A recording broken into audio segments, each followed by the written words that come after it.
For tonight we decided we were going to try a seafood extravaganza to feed 3 people. We've got several Dungeness crabs, fresh raw oysters. We'll also be using 1.5 pounds of fresh headless shrimp, frozen chopped spinach, a bushel of fresh green onions, fettuccine pasta, Italian seasoning, parsley flakes, rosemary, fresh garlic, and olive oil. We're going to start with the fresh oysters, and the first thing we want to do is we want to wash them. Then we're going to use a common butter knife to open them and prepare them. So, just going to take some cold water, and we're going to use the sink, but we want to focus on the area where the shell pieces don't actually go down into the sink. And then just simply rub your fingers over it, scraping it down a little bit. And what this is going to do is it's going to rub off a lot of the loose pieces of shell, which will potentially get into the fresh oyster. And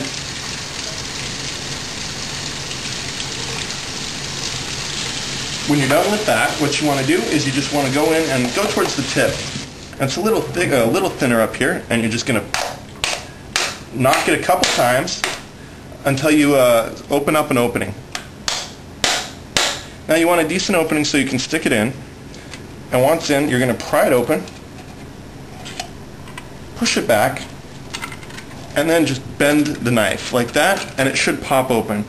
Now note that you only want to use closed oysters when you're doing that. A lot of supermarkets will sell almost spoiled oysters which have already opened.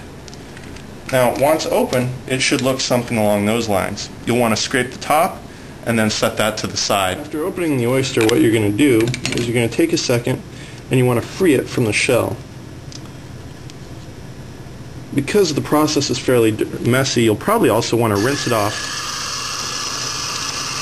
before setting it aside, and later we're going to add lemon and lime and then just sip it straight off of the shell. So we're going to cut up these green onions and we're just going to dice them, so it's not going to be too hard. You just take your knife along, hold them in line, and cut straight along, and they'll give you that nice round look. Make it nice and simple. Just make sure to keep your fingers back as you move along. Nothing to it. It's also important to note that we're going to use most of the stock, and what we're going to do is we're going to put this into the water as we season it and boil, bring it up to a boil to cook the crab. And that's really going to add a lot of flavor and spice things up a bit. What we've done is we've started preparing the shrimp, and one way that you always want to make sure that your shrimp are fresh is you can hold it up, and if you hold right here where it starts to bend and squeeze, typically fresh shrimp will have that motion. What Nate's doing right now is chopping up the garlic. Once it's all chopped up, we're just going to dump the onions and the fresh garlic into the pot. What I've done is I've already put most of the seasonings that we covered earlier, as well as some salt, pepper, olive oil, and a chunk of butter into the pot.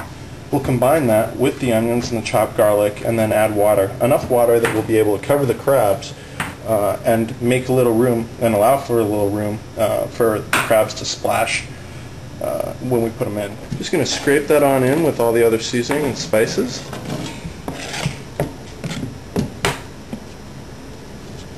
And we're going to actually cut up a little lemon as well and add that here in a little bit. Got a little garlic powder, which I also forgot to mention earlier, and what we're going to do is we put a little water in the frying pan with the shrimp, as well as some butter, and we're just going to sprinkle a light dusting over the top of it all. Once that garlic is on, we're going to add a bit more salt. And again, I always feel with seafood that you're much better to err on the side of a little too salty instead of a little under-salted. We'll also add some pepper and just a nice fine covering, and we'll stir that around a little bit once we add heat. What we've also done is we'll take our lemons and we've sliced them into small rings, and we're just going to toss those into the water to go with the crab. We've got a little bit, about half left, and I'm going to squeeze that into the water for flavor. That really helps bring and add a little bit of flavor to it. And then what I always like to do is I'll cut this down and in a fine kind of set of slices, put it down the garbage disposer. And you pick up a lot of really nasty smells as you're cooking seafood. And that really helps kind of balance it out, and it'll make the whole apartment smell a lot better when we're done. Alright, so to really round out the meal, we're going to add a fettuccine pasta. So a little trick that I picked up from my mom cooking at home is that you add a little bit of olive oil to help it not stick when you stir it in. And then you're also going to add a little bit of salt, which allows the pot of water to boil a little bit hotter, it cooks a little bit faster. Oh! Alright, well that's getting close to ready. What we're going to do is we're going to let that come up to a boil, and then you want to make sure that you've got a pot with a lid, especially because we're dealing with live crab. So we're just going to kind of slide them in, and we really want to make sure that the water is really hot though, because that's the most humane way to do it. So it's going to come up to a boil, have the lid right over it, slide the crab in, and then shut it down.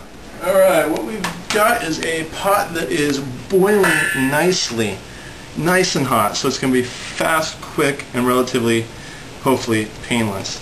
And what I'm going to do is it's really hot water and it's going to slide in, which is unfortunate, so there is going to be some splash. Be careful, be back, and here we go. Now we're just going to let that cook here for a couple minutes, and then we're going to use some tongs and we're going to pull it out and we're going to toss the other one in. Let it cool, and then we should almost be ready to eat. It looks like the shrimp are coming along nicely.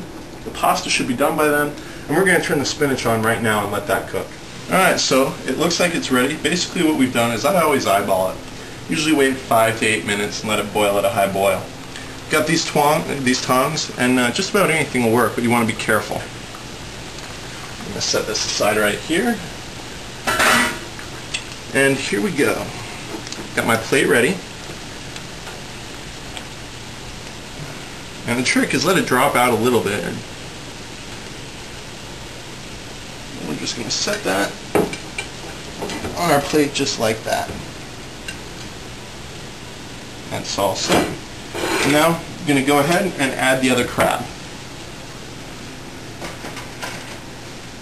Again, I always like to put them in head down.